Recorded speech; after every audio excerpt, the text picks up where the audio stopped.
ছুরি ধারালো করুন, পশুকে কষ্ট দিয়েন না। ইসলামের মানবিক শিক্ষা। রাসূল সাল্লাল্লাহু আলাইহি ওয়াসাল্লাম বলেছেন, আল্লাহ তাআলা সব কাজেই সুন্দর ও উত্তম আচরণের নির্দেশ দিয়েছেন। তাই যখন কাউকে হত্যা করতে হয় তখনও তাও কষ্ট না দিয়ে সুন্দরভাবে ভালোভাবে করতে হয়।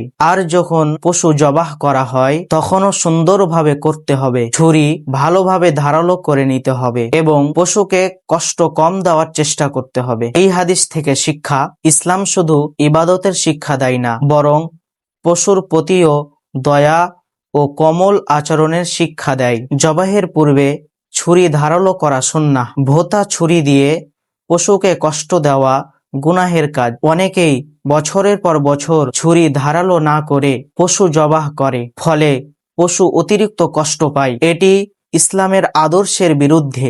জবেহ কোনো নিষ্ঠুরতা নয়, বরং দ্রুত ও কম কষ্টে সম্পূর্ণ করা ইসলামের শিক্ষা। পশুর সামনে কিছু ধারালো করা বা পশুর সামনে অন্য পশু জবাহ করা যাবে না। সহিহ মুসলিম 1955।